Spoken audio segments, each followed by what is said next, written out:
Hello everyone, welcome back. Uh, we have a next talk by Pablo Alcain on software development for machine learning in Python. Over to you, Pablo.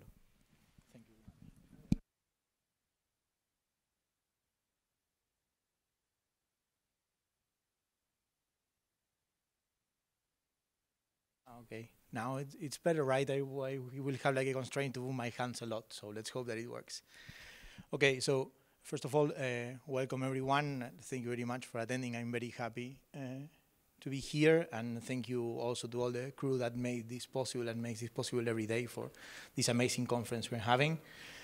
I'd like for us to have the following minutes discussing a little bit about something that is very interesting for not only for me, but also in the latest developments that we've been having in the machine learning industry as a whole.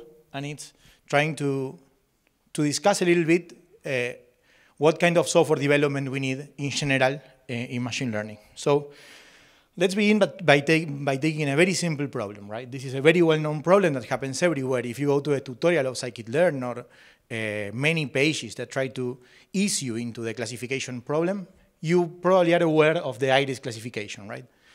Here we have the iris flowers, in which the idea is for us to be able to classify them all by 4 of the features: the petal length, the petal width, the sepal length, and the sepal width. And from these 4 features, we have to figure out which of the variety it belongs to, right? If it's setosa, versicolor, or virginica. Just like first disclaimer, first of all, since these are going to be slides, you will see like the strings of the columns being way too shortened, right? This is not something that I encourage. It's better to have like the best column names as possible, but we are like saving real estate in the slides in this case, right? But I want to say not in favor of naming columns like this in production code, right? Now, the first thing that you can do when you take a look at this problem and how to solve it, usually you like spin up a notebook or a Python interpreter or whatever, and you start working with it as a playground, right? Like trying new ideas and figuring out how to solve this problem. So a very, very simple solution to this problem can be this one here, right? A very simple solution to this problem in which we are using the technical stack that is very usual for machine learning developers or data scientists that is basically using pandas and scikit-learn, right? So you can see like the bunch of imports in the beginning. Then we are basically loading a data set. Okay, from the data set that we've loaded as the CSV, we recognize the features and the target, right? And then we build a classifier with the pipeline object that we have from scikit-learn, right? In this case, this pipeline object consists of 2 steps. In the first one, we select the 2 best of the features according to a specific criteria. Even we can choose if we want to, right? And from those features, we classify them with a logistic regression directly to figure out which variety they belong to. This is like the declaration of the classifier. In the next step, we actually do the fitting of the model, what we normally know as training of the model of the machine learning. And then we compute the accuracy score that we have over the training set, right? This is only just to show one of the things we can do. Again, I'm not saying that you should figure out the accuracy of your model on the training set, right? But after we calculate the accuracy, we just simply inform and realize what's the accuracy score that we got. Whoa, I didn't expect that. There's something, there's something strange going on with the slides. It's like I'm having like a sub slide under my slide. This is not being shown here. Let me just try to quickly sort this out.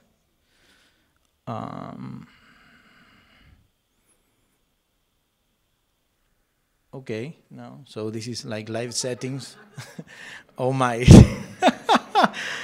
Okay.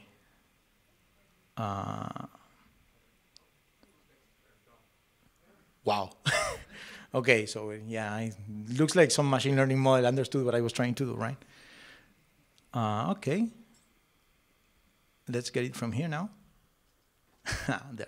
Okay, it might happen again. I don't know how I solved it, so probably I'll have to troubleshoot it again if it happens. Okay, now, this is what we have as the playground, right? Usually, actually, this pipeline that we are seeing here is what I took almost verbatim from the tutorial that you have in scikit-learn when you try to implement the pipeline, right? Now, when we have to put this into production, there are like several hurdles that appear when we try to put like this tiny source of code in production, right? This is a very well-known image from a paper known as Hidden Technical Debt in Machine Learning Systems. I recommend every data scientist, machine learning developer, or machine learning engineer that hasn't read this yet to take a look at it, because it will allow you to see what's on the other side of your scope, right? If you're a machine learning engineer, you'll realize what are the problems that typically data science have when taking a look at when working with production code, and vice versa. Putting things into production imply a lot of different challenges, right? I won't name all of them, but basically I think that the ones that we usually don't consider when thinking about this are at least we as data scientists, right? Sometimes we don't consider are the continuous training in the deployment, the provisioning of infrastructure to actually do the training of the models, the model tracking, and then how to serve it, right? This is only like a subset of the multitude of problems you can see, not problems, but challenges you can see when you have to put this into production. And one of the key elements of the paper that we are seeing here is that the machine learning code that we've just built is only like a small part of this whole structure, right? And I'm going to discuss today how we can make this small but very fundamental part of the code, how we can make it work so it can serve the purpose of going into production and also having an easy exploration for data scientists in general, right? So why do we say that it's important for the data scientists or the machine learning developers to know how the codes are going into production, right? What we say is that the developer experience of the data scientist is very tightly coupled to what production looks like, right? So in a first example, let's suppose that we have a first data scientist that does a couple of changes, maybe on this base model we've just seen, and deploys it to production directly, right? By saying deploy to production, what we're saying is that he or she is the one in charge of actually writing what we call production code, right? What is going to belong to this, to the structure we've seen before. Even in this case, it's clear that the data scientist or machine learning developer has a lot of coupling with what production code looks like. But it's also relevant to notice that if the next data scientist comes and they try to do some changes on top of this, they have to be able to understand what the production code was, right? So the coupling between the experience is both for the first writing of the code, but also for understanding the code to actually do changes afterwards. Now there's another extreme solution, right? That we can think about it. That's put like a barrier there, right? We put a machine learning engineering team between the data scientist and the production code, and we say, hey, you're not going to be the one writing the production code. Don't worry about it. You just like think about the model, think how it works, do it all in your playground, and I will be in charge of writing this into production code. And while this looks like can decouple the data scientist from production code itself, the problem remains when the next data scientist comes and try to understand what's happening, right? They have to get the latest code that we have into production, and they have to understand what it means and how to work with it. Now, this can be solved in many different ways, right? One possibility is to say that the machine learning engineer is the one that's going to explain the production code to each of the data scientists. Another possibility is to say that the data scientists have to talk among each other. And these are all like very usual solutions that work well in many different aspects. But today I want to discuss with you a software design solution for the productionization of machine learning code, right? What if we can learn how to write this code so that it works according to the following 4 pillars? The first one is that the code has to have fast and easy exploration. We know that the solutions that we have for these problems are very speculative and the models change way too often, right? So we have to allow the data scientists to work with new ideas on top of the production code. But we also want it to be declarative and intention revealing, right? Martin Fowler put it much better than I probably can do. And one of the things that he said was that the code is the only artifact that we have that is sufficiently detailed and precise to act as documentation. This doesn't mean that we don't have to write any documentation apart from the code. Of course, that's not what I'm saying. What I'm saying is that we have to seize the opportunity of this production code here, right? We have to be able to take advantage of the code that we have in production, right? We have to make it as declarative as possible.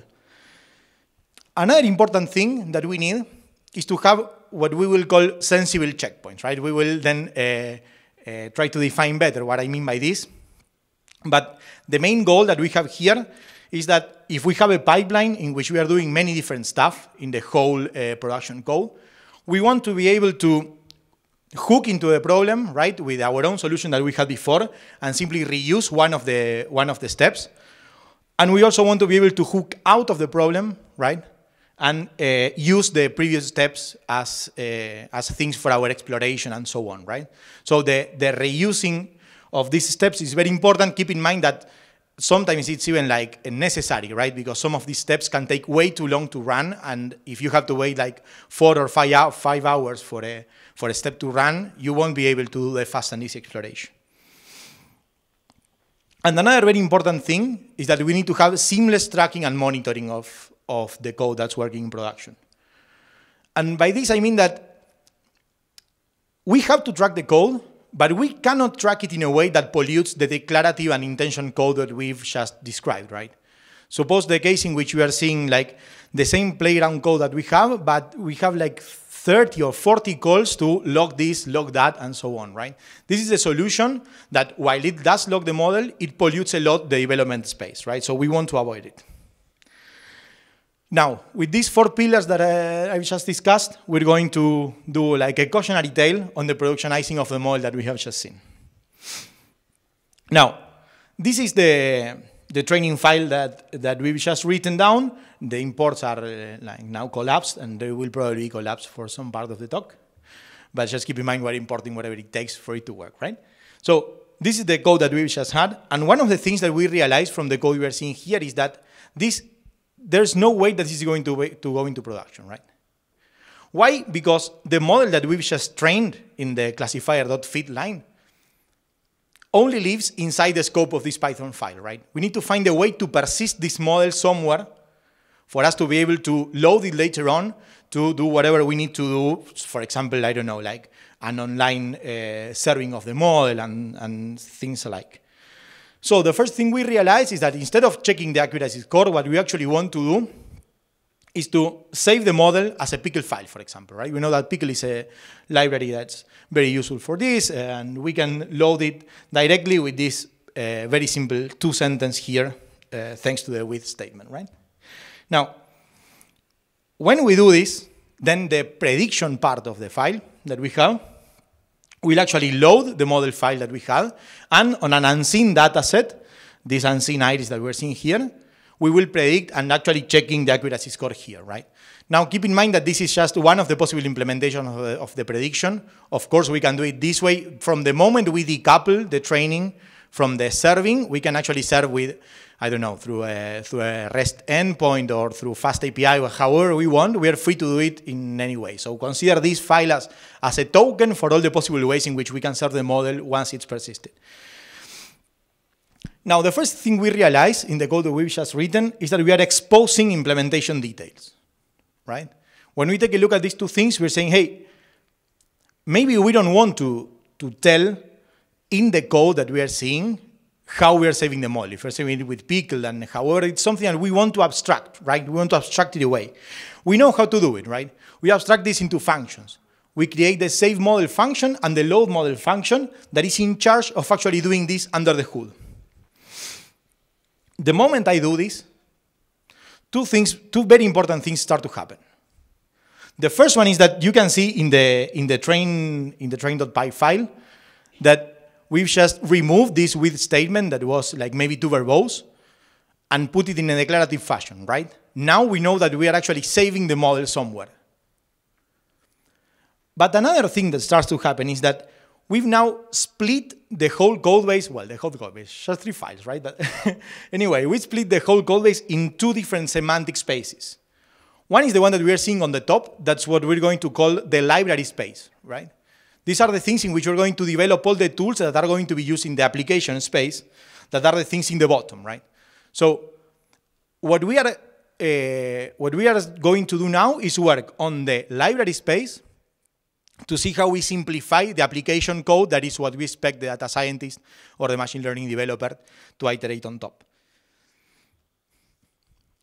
Now, after we do this, right, after we build the save model function, and the load model function, this is now what the train.py file looks like. See that this is important. That's why I left the imports here, that now we are not importing pickle directly. We are importing from our own library the save model function. And now we take a look at this that we have, and we say, hey, there's something similar to what we've just seen going on here, right? What's going on with this classifier that we have? Cannot we do something similar to what we've done with the load model and the save model? We have this idea, right? We need to abstract them into functions. And with this idea, I will give you a little spoiler. This is where like the fall of our approach begins. So I want to make it very, very clear. I didn't know how to make it clear enough that this is how we start to go down a slippery slope that we will see what kind of thing it goes beyond, right? So it doesn't matter, right? We don't know the spoiler yet. We're very happy, and we're like building this fit model function that what it's doing actually is loading the classifier and doing the fitting itself, right? So this is the part of the fitting of the model. Now, one of the things that we know, and Sandy Metz put it in an awesome fashion in a talk that is called, I think, All the Little Things. If you haven't seen it, I recommend you go and see it. That when you're seeing this kind of pattern in which you have like a repeated prefix or a repeated suffix in your code, what you're seeing is actually an object in there being tortured, screaming to get out, right? There's an object here that we have to find out its name. And it's very clear here that the object that we are seeing is the model object, right? So we do a small refactor, and we change the functions that we had into methods of this model object. See that now it looks even prettier, right? Because the classifier now belongs to the init part, and the fit only does the fitting. And the train.py file still looks very declarative, very intention revealing, and now more in this like object-oriented fashion, right? Now we're not only content with this path we've gone through. We also say, hey, there's something similar going on with dataset, right? Cannot I do something with dataset similar to what I've done with the model? And again, I'm not going to start like putting this into functions and so on. We already know like the end of this tale. We will build the dataset object, right? So the next step we do is to say, hey, maybe like the features and the target that we are seeing here are part of an abstraction that is called the dataset object. And we want to give it a name, right? We have the dataset, that is what we're going to do, and the features we have written down there inside the constructor what the features and the target mean. And now we take a look at the train.py file that we've seen. And man, doesn't this look like much cleaner than what we had before, right? We have a much more concise code, and we even got the chance to put our abstractions in here, right? See that now? The model.fit doesn't take like the features and the target like it used to before. It now takes the data set that we just built, right? Our own abstraction. Now, we're very happy with this, but as I told you, this is not how the story ends well, right? Because now, all of a sudden, someone tells us, hey, we don't want to pick always the best two of these features. Sometimes you want to pick three, sometimes you want to pick one. Can you work your code? Someone that is just trying to know how just trying to do an exploration on this data set, right? They just want to see how it would perform if we didn't have to pick the best two features. And we say, okay, we know how to do it, right?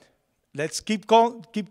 We know how to do this. We, instead of hard coding the two there, we pass the number of selected features as a parameter, right? And now we are very happy because we've saved the day, right? Now you can pick the number of selected that you want, right? The requirement is fulfilled. And all of a sudden they say, hey, well, sometimes we don't actually want to pick.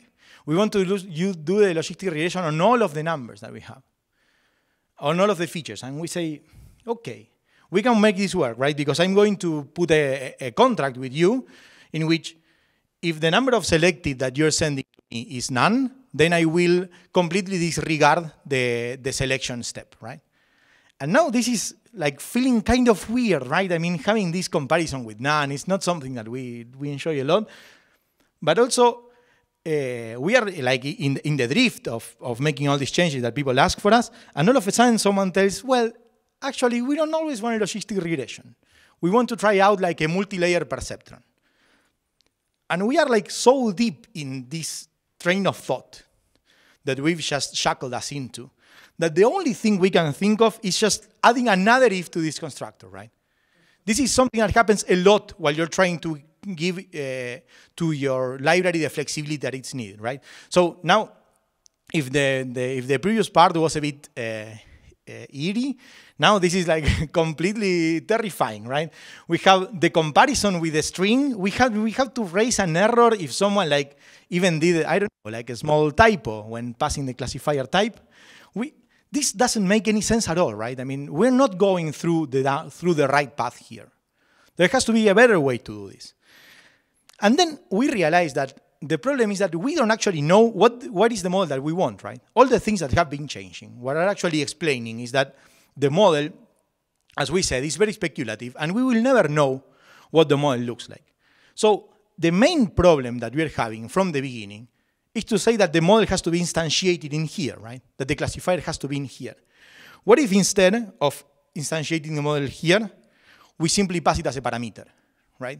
In the constructor, instead of doing like all those weird stuff that we've done with the strings and with the number of selective, with none and so on, we simply say that the backend model, and I mean backend in terms of the one that is actually going to be doing the computing of the fit, can be passed as a parameter in the constructor. Now, this is what the model looks like when we start doing this. And what we just figured out here isn't anything new, right? We haven't like discovered anything. It's like a very well-known design pattern of object-oriented design that is called dependency injection, right?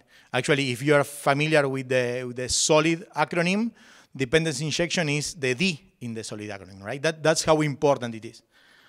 For us, in Python, usually dependency injection just means parameterizing something in the constructor, right? And as typical in these dependency injection and composition mechanisms, what we end up having is the delegation of the methods, right? So the fit that we are calling from our model class actually delegates the call to the fit of the backend classifier, right? This is a figure that you're going to see happening a lot when you start doing dependency injection and composition. Now this is what the model looks like, and see that what we have done is removing the coupling from the model that we've just built. We've removed the coupling from it and the actual implementation that we want to do, right? Now the implementation is also back in the surface. So now we have this idea of dependency injection as fixing some of the problems we've just like put ourselves into, right? And then all of a sudden someone tells us, I want to remove a feature, right? From the data set that we had, I want to simply remove a feature away. It's not something that is going to go into production. I just want to know how the model would perform if we didn't have one of these features. And we take a look at the code that we have, and we say, on one hand, well, yes, maybe some dependency injection can help. I'm not saying that it doesn't. But nonetheless, if this is what we want to do, we will have to re-implement the removal of features inside of this code, right? I mean, we will have to write it, we will have to document it, we will have to test it, we will have to troubleshoot any problems that the users are going to have. So what you are seeing here is that in this dataset.py file, there's something different that we have to do. And what we need to do to answer the question of what's the challenge that is put down here is to reflect on what we've done actually when doing the dependency injection, right?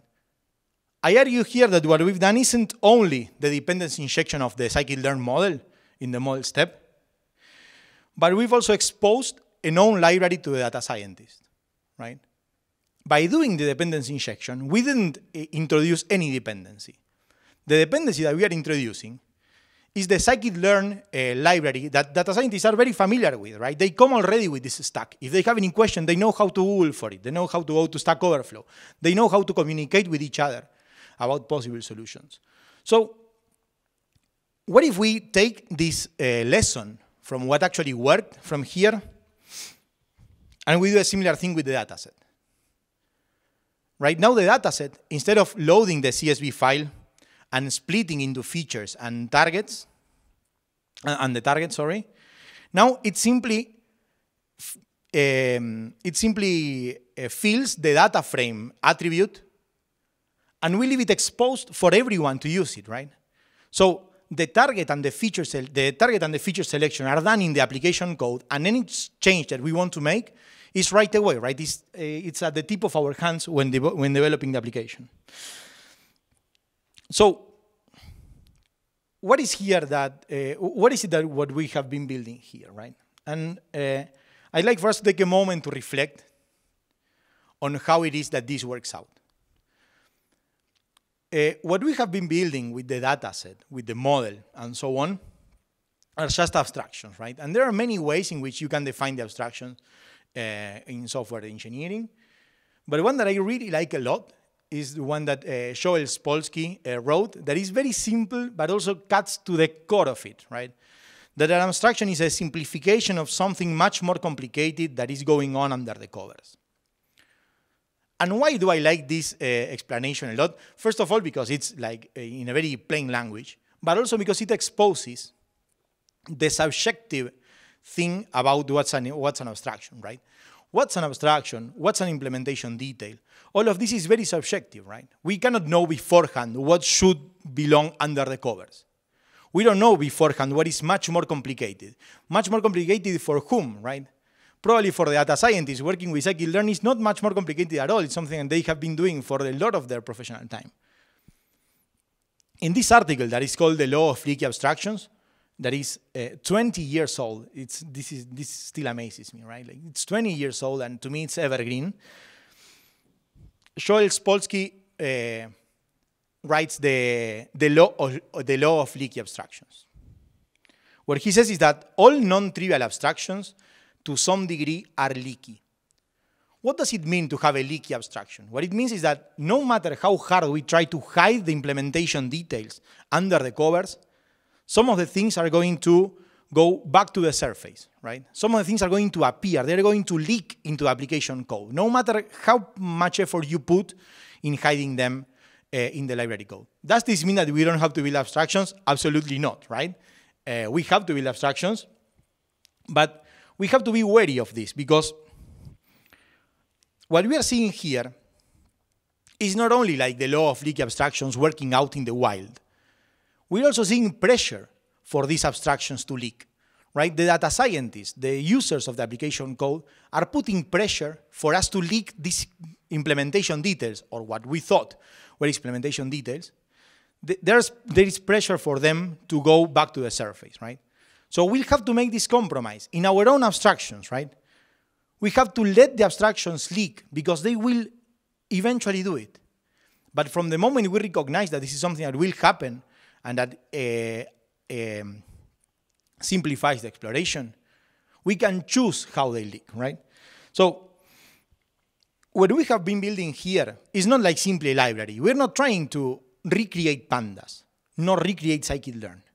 What we're trying to do is to provide a framework for the code development, and while we're doing this framework, we're leveraging the knowledge of Python, of pandas, of scikit-learn that the application user already has, right? We are using them in our favor. And this would work also in the case of many other different libraries, right? If the library was PySpark, TensorFlow, PyTorch, whichever of the libraries that we have in the stack, we can do a similar approach in which we leverage the knowledge that the application user has and use it in our favor. So let's take a look at how this tries to fulfill the 4 pillars we've discussed in the beginning. First of all, the fast and easy exploration. And I want us to think now that, suppose that one of the things we want to try out is what would happen if, I don't know, if we removed the long sepals, right? What would happen if in our data set we wanted to remove the sepals that are longer than 5? So the exploration is trivial, right? Data scientists already know how to deal with pandas. They already know how to write this query that is maybe like too verbose for us. We don't think about putting this like this directly into production. But they can do it if they want to, right? So we are allowing the possibility of this kind of exploration. But now, how do we make this declarative and intention revealing? And this is where the power of the abstraction works in our favor, right? Not only the leakage works in favor of the application code developer, but the abstraction works in our favor as well. Because we can remove the weird query that we had that can be much, much larger, right? And with much more detail. We can abstract it and reify it into a method that is declarative and intention revealing enough. So now when we take a look at the code in train.py, we are very clearly seeing what's going on in here, right? We're not seeing like a query in pandas out in the wild. We are seeing that we are removing the long sepals from the dataset, right? Another important thing here is what we've discussed as sensible checkpoints, right? The ability for us to latch on and latch off the production code whenever we want. And for this, I want to say something. There's a lot of stuff we can discuss in the checkpoints, right? From persisting to changing temporal views and so on. But I'd like for you to consider the idea of exposing the basic types, and by basic types here I also mean data frames, right? Consider exposing the basic types instead of your custom abstractions. This is what is going to bring flexibility between checkpoints, right? Because this is what it will allow people to feed the features, to feed features and datasets however they built it as pandas data frame, right? So we would prefer, or at least consider, the idea of doing the implementation on top that has the feature and the target explicitly written down there instead of the feature instead of the implementation on the bottom part of the screen. Now, I should say something. Just be wary when you do this. We don't have to pollute completely the code with basic data types. This is like a very well-known code smell that has, to me, one of the best names of them all. That's called the primitive obsession. We don't want to be obsessed with using the basic types, but we want to know when using them is a good compromise to provide the flexibility. How does this help us for seamless tracking and monitoring? Again, now the abstraction is working in our favor. Now inside the feed model that we were seeing there, we can add simply a logging line, right? With the custom logger, however we want to build it. There are many tools to do it automatically. I'm not saying that you have to write the logger by yourself. What I'm saying is that however you get to that logger, you can insert it in the code in the library part without touching at all the application, right? And this is one of the another advantages that we have. Again, the abstraction playing in our favor for us to work on it. One word of caution when you start to do this kind of stuff that is going to happen. The API might be wider than what you expected. This is like a recurring theme when you're working with library development, is that you want to have your library as narrow and as deep as possible, right? So not to expose a lot, but expose things that have a lot of depth, that do a lot of stuff, that abstract several things. Again, this is something that we should strive in general when trying to develop the code, but keep in mind that because of the abstraction leakage that we're going to have here, we will probably end up with wider APIs than we wanted to. This is an example that I write here that will probably happen the second you start doing this kind of development, in which different people say, I want to load sometimes from a data frame, sometimes I want to load from a CSV file, sometimes I want to load nothing, right? These kind of things are going to happen, and we need to make sure that we provide this flexibility. Always, as I said, being very cautious about what you're using for exposing to the application and what you're using for your internal development, right? This is like a distinction that probably you can make in order to handle the complexity that will come eventually with this. Of course, if the APIs get too wide eventually, you might think about doing a little bit of refactoring and thinking about how this is a composition of different methods. But essentially, keep in mind that one of the goals that we cannot forego here is that we have to give sensible checkpoints and fast exploration for the people that are going to be using our library. Okay, now, as conclusions, First of all, one of the things that I've learned while doing this kind of stuff is that what is an implementation detail lies in the eye of the beholder. What for one can be a detail of very complicated things that we actually want to happen under the hood, for some people is the core of what they are developing, right? We need to understand the duality of the implementation and whether it's a detail or not as quickly as we can, so we can use it in our favor instead of fighting against it, right? Another important thing is we have to allow the flexibility of the application code by letting it speak the language of the developer. We have application code developers that already know a lot about pandas, that already know a lot about scikit-learn, about PySpark, about TensorFlow. Don't hide this away from them. Allow them to write the code in the same way that they have been learning for their entire professional lives, right? Allow them to write things in a language that is common for these application developers, right?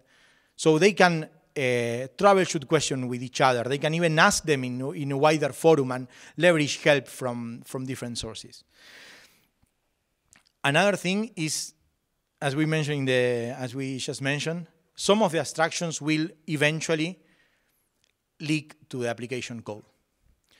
Instead of thinking hard about how we can make these abstractions, how we can prevent them from leaking, we can just be in peace with the fact that they are going to leak eventually, and instead of fighting them, channel them to leak in a way that allows us to have the code with fast exploration, that eventually gets to be declarative, that has the sensible checkpoints, and that allows us to have seamless tracking of the experiments. That's it that I have for now. Thanks.